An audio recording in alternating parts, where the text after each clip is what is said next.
မင်္ဂလာပါကျွန်တော်ဒီလာမဲ့12ချိန်အတွက်တွဲလုံး site လေးတွေကိုကျွန်တော် sharing လုပ်ပေးရှင်ပါတယ်ဒီတွဲလုံး site ကတော့ကျွန်တော်ဒီကြိုတင်ချပေးထားတယ်ပေါ့နော်အဲ့တော့ log site ကကျွန်တော်တို့ဒီ DBA search mode တွေကိုအသုံးပြုပြီးတော့မှရှာဖို့အတွက်လိုအပ်တဲ့ calendar တွေကိုကျွန်တော်အရင်ထုတ်မယ်အဲ့တော့ calendar ထုတ်နည်းကိုကျွန်တော်မပြတော့ဘူးဒီ DBA YouTube channel မှာတင်ပေးထားတာရှိတာပေါ့နော်အဲ့မှာတော့ကြည့်လို့ရတယ်ဆိုတော့ကျွန်တော်တို့ကဘာကိုရှာမလဲဆိုတော့ဒါလေးကျွန်တော်ရှာဒီသုံးလုံးပေါင်းရှင်းနဲ့ sorry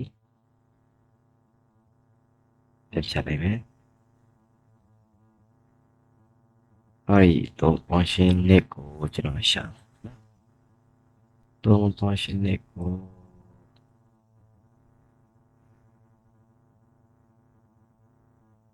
โอเค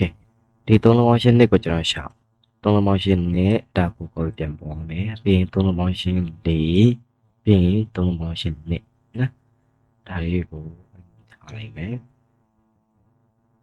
ဒီတူလိုက်မယ်โอเคရပါပြီပေါ်အောက်ကလည်းတစ်ချိန်ကြီးလိုက်မယ်ရပြီအဲ့တော့ဒီသုံးလုံးပေါင်းရှင်းနဲ့သုံးလုံးပေါင်းရှင်း၄သုံးလုံးပေါင်းရှင်းနဲ့အဲ့ဒီနဲ့၄နဲ့ဆိုရဲအဖြေကိုဘယ်လိုပေးလာမလဲဆိုတော့တစ်ချက်တော့ရှာအဲ့တော့ဒီရှာထားခဲ့တာတွေကိုကျွန်တော်ပြန်ပြီးတော့မှဖြတ်လိုက်မယ် clear လုပ်လိုက်မယ် clear ဆိုတာကဒီတစ်ခုတည်းမဟုတ်ဘူးဒီတစ်ခုချင်းဖြတ်ချင်တယ်ဒီလိုနှိပ်ပြီးတော့ဒီခဏပင်းရွေးတယ်ဒီ move တို့ဒီလက်ပုံလေးကိုရွေးနှိပ်ထိုင်မှာလက်လို့မရဒီလိုပဲရွှေ့လို့ရနော်ကျွန်တော်ကဒီ pen 2ကိုရွေးရမယ် pen 2ဖြစ်กว่าဒါ pen နဲ့ဆွဲတာပြည့်တယ်တူရင်းလို့ချက်ပါနော်ဒါတစ်ခုချင်းဖြစ်တာအကယ်၍များကျွန်တော်ကဒီ back ကနေသွားပြီးတော့ clear or shift လုပ်လိုက်မှဆိုရင်ရှိသမျှဆွဲရတဲ့အကုန်ပြတ်သွားလိမ့်မယ်။ Okay အဲ့တော့ကျွန်တော်နှစ်လေးနှစ်တန်ဖို့တစ်ချက်တော့ရှောင်းမယ်။အဲ့တော့သူ့ကို normal ပဲရှောင်းဘာလို့ဒီမှာနှစ်လေးနှစ်ကျွန်တော်ရိုက်ထည့်ထားပြီးသားဒီမှာလည်းကျွန်တော်ရှာမဲ့အချိန်ရ2025 2026ပြီးတော့မှအချိန်ရလည်းပဲ9ချိန်ကနေ73ချိန်အတွင်းကိုကျွန်တော်ရှာပေါ့နော်။ပြီးကိုမ search ကိုနိုင်မယ်ပြီးရင် search ကိုနိုင်မယ်ပေါ့နော်။တွေ့တဲ့အဖြေက total form က14ခုတွေ့တယ်ကြာချိန်က 0.1 second လောက်ပဲရှိတာပေါ့နော်အဲ့တော့တွေ့တဲ့က1ခုပို့ပေါ်တူမတွေ့ဘူး2ခုမှတွေ့တယ်အဲ့ဒါကိုကျွန်တော်ပုံဆွဲလိုက်မယ် site ဆွဲလိုက်မယ် draw pattern လိုက်လိုက်မယ်ပေါ့နော်ဒါဆိုသူဆွဲလိုက်ပြီအဲ့တော့ဒီမှာကျွန်တော်တို့မူလရှာလိုက်တယ်နှစ်တန်ဖို့ကိုသူဒီမှာဆွဲပြထားတာမရှိဘူးအဲ့တော့မဆွဲပေးတယ်မဟုတ်ဘူးကျွန်တော်တို့ကဒီတွေ့တာက16ခုတွေ့ခဲ့တယ်ဒါကသူဆွဲပေးတာကဒီမှာ3ခုပဲသူဆွဲပေးရတယ်ဒီဖက်အရောင်ရယ်ဒီအဝါရောင်တစ်ခုရယ်ဒီအဝါရောင်တစ်ခုရယ်ဒီအနီရောင်တစ်ခုရယ်သုံးခုပဲသူဆဲပေးတော့တယ်ကျွန်တော်တွေ့တာက14ခုတွေ့ခဲ့တာအဲ့တော့ဘယ်မှာသွားပြီးတော့မှဖွင့်ရမှာလဲဆိုတော့ဒီအပေါ်ဒီတရားမှာရှိတယ်ဒါလေးကိုနှိပ်ပြီးတော့မှဒီမှာပေါ့နော်ဒီမှာကိုပရာကိုစမ်းပြီးတော့မှပေါ့နော်တစ်ခုစီတော့ဖွင့်လိုက်ရတယ်တစ်ခုစီတော့ဖွင့်တစ်ခုစီတော့ဖွင့်ပြီးတော့မှလည်းကြည့်လို့ရတယ်အဲ့လိုမဟုတ်ဘဲနဲ့အကုန်လုံးဖွင့်ပြီးတော့မှကိုပရာကိုမလိုအပ်တဲ့ဟာကိုပြန်ပိတ်ပေါ့နော်ပြီးပြန်ဖြတ်ပေါ့အဲ့လိုလုပ်လို့ရတယ်ဒီကတော့ဟိုအားတရကိုစစ်ပြီးတယ်လို့ပေါ့နော်အဲ့တော့ဒါကဒီ site တွေထက်မှာတော့အများကြီးဒီထက်မှာတော့ကိုတစ်ချက်ရေးရှာကြည့်လိုက်နော်အဲ့တော့ဒါလေးကိုလောလောဆယ်ကကျွန်တော်ဒီနေရာမှာတော့ဘယ်လိုမျိုးဟိုမလိုအပ်တာဖျက်ရမှာလဲဆိုတာတော့ miss လို့တီးပြီးတာကျွန်တော်ဒီထဲဝင်ပြီးတော့တော့ဒီအယောင်ချစ်မှကျွန်တော်တခုကျွန်တော်ထည့်ပြလိုက်မယ်ပေါ့နော်ဒီအဝါရောင်ကျွန်တော်မလို့ရှင်းဘူးဒါဆိုလုံးဝကိုလိမ့်မွေအောင်တောက်လေးbreak နှစ်ခုပေါင်း break နှစ်ခုပေါင်းရှင်းပေါင်းတာတစ်ဖြစ်break နှစ်ခုပေါင်းတာဘယ်လောက်တစ်ဖြစ်တယ်အဲ့တစ်ကိုတစ်မတနပေါင်းနှစ်လို့ရတယ်အဲ့ဒါဒီတစ်ကိုထွက်တာပေါ့နော်အဲ့တော့ကျွန်တော်ကဒီထဲဝင်ပြီးတော့ဒီအတစ်မလို့တော့ရှာလိုက်မယ်ဒါတစ်ချက်မဖြတ်သေးနဲ့ပေါ့ဒီမျက်လုံးလေးနဲ့အရင်စမ်းကြည့်လိုက်ဟုတ်လားမဟုတ်လားဟုတ်တယ်ပျောက်တော့ပါပြီပျောက်လာတဲ့စင်တာလေးကျွန်တော်မလိုအပ်ဘူးဖြတ်လိုက်ရှုပ်ပွားနေမှာနော်အဲ့တော့ဒီနေရာမှာတော့ကျွန်တော်အများကြီးလိုက်ပြီးမှဖြတ်မလိုအပ်တဲ့ဟာကိုလိုက်ပြီးမစစ်တော့ဘူးအဲ့တော့ကိုယ်ကစစ်ကြည့်လိုက်ဒီလောက်ဆက်ကျွန်တော်ဆွဲထားပြီးသားရှိတယ်အဲ့ဆွဲထားပြီးသားဆိုကျွန်တော်ပြဒီကိုခဏတိတ်ထားလိုက်မယ်ဟောဆွဲထားပြီးတော့ခုရှိတယ်ဒီ live project ထဲမှာနော် project 4 okay ဒါကြောင့်ဆွဲထားတယ်အဲ့တော့ဒီဆွဲထားတာကိုပဲကျွန်တော်ရှင်းပြတယ်နော်အဲ့တော့ကျွန်တော်ခုနချလာကဒီနေ့ရက်4ရက်နေ့ အဲ့တော့ဒီနှစ်ရယ်လေးရယ်နှစ်ရယ်ရှာအဲ့တော့အဲ့မှာကြည့်ရင်နဲ့မှာဒီသုံးကတ်စီအခုဒီလာမဲ့အချိန်နဲ့ဆိုရင်လေးကတ်စီမဟုတ်ဘူးလေငါကတ်စီဖြစ်နေတာတွေ့ရတယ်ပထမဆုံးတစ်ကတ်မှာလည်းသွားပြီးတော့မှရှိနေတာတွေ့ရတယ်နော်အဲ့တော့ဒီငါကတ်စီဖြစ်တော့တယ်ကွာပြောရရင်ဒီနှစ်လေးနှစ်ကမကပဲဒီ6ပါလာပြီးတော့မှ equal ဖြစ်နေတာညီးနေတယ်ပေါ့နော်အဲ့တော့ကျွန်တော်ကဒီနှစ်ပိတ်နဲ့ဟောဒီနောက်ပေါင်းနဲ့ပေါင်းနေတဲ့6ကိုတဲ့ဒီထိတ်စီနဲ့ဒီနောက်ပေါင်းနဲ့6လို့ဖြစ်တယ်ဒါတကညီးသွားတယ်ဒီ6နဲ့6နော်ပြီးတော့မှဒီကခုံပိတ်နဲ့ဟောဒီနောက်ပေါင်း9နဲ့ပေါင်းတော့နှစ်အဲ့ဒီနှစ်ကိုဒီထိတ်စီတုံးနဲ့ဒီနောက်ပေါင်း9နဲ့ပေါင်းလိုက်ရင်နှစ်လို့ဖြစ်တယ်နော်ပြီးတော့မှဒီခုံပိတ်နဲ့နောက်ပေါင်း9နဲ့ပေါင်းတဲ့4ကိုတဲ့ခုံပိတ်နဲ့ဟောဒီနောက်ပေါင်း9နဲ့4လို့ပြန်ဖြစ်တယ်တဲ့ပြီးတော့မှဒီက3ညပိတ်နဲ့နောက်ပေါင်းနဲ့ပေါင်းတဲ့နှစ်ကိုတဲ့တစ်ထိတ်နဲ့နောက်ပေါင်း1နဲ့နှစ်လို့ပြန်ဖြစ်တယ်တဲ့ဆိုတော့ဒီကစီဟောဒီအစိမ်းအောင်နဲ့ပေါင်းတဲ့တန်ဖိုးက6နှစ်4နှစ်ဖြစ်တယ်ပြီးတော့မှဒီကအနီအောင်နဲ့ပေါင်းတဲ့တန်ဖိုးက6နှစ်4နှစ်အဲ့တော့ဒီ search model ကိုအသုံးပြုပြီးရှာတဲ့ကောင်တခါတည်းဒီပေါင်းကပတ်ထည့်ထားတာပေါ့နော်တကယ်တမ်းကျွန်တော်ကရှာတာကဒီနှစ်လေးနှစ်ကိုပဲရှာတာအဲ့ဒီပေါ်တစ်ဆိုင်ကျတော့ကိုဒါလေးတော့ပြီးတော့ကို copy ပြန်ပွားလိုက်တာဘလုံးပွားလိုက်တာပေါ့နော်ဟောဒီလိုမျိုးအခုဒီလိုပဲထက်မဲ့ပြင်စင်လေသူ့တို့သွားထည့်ပေးတာမဟုတ်ဘူးဒီမထက်လာတဲ့ကနန်းအတွက်ကိုတော့သူ့မှာဒီ search model ကရှာလို့မရနိုင်ထပ်ပြီးတဲ့ကနန်းကိုပဲအခြေခံပြီးရှာပါတယ်အဲ့တော့ဒီမထက်လာတဲ့ကနန်းကိုဖြစ်နိုင်ရှေကိုကျွန်တော်ကခံမှန်းတဲ့အနေနဲ့ပေါ့နော် prediction ပေါ့နော်ခံမှန်းတဲ့အနေနဲ့ပဲပို့လာကိုထည့်ရတာ site ကိုလည်းပို့လာကိုဆွဲရတာမှာကျွန်တော်ခုပြနိုင်မယ်အဲ့တော့တဘောဒါလေးကမရှိသေးဘူးဆိုတော့ကျွန်တော်ဒါလေးကို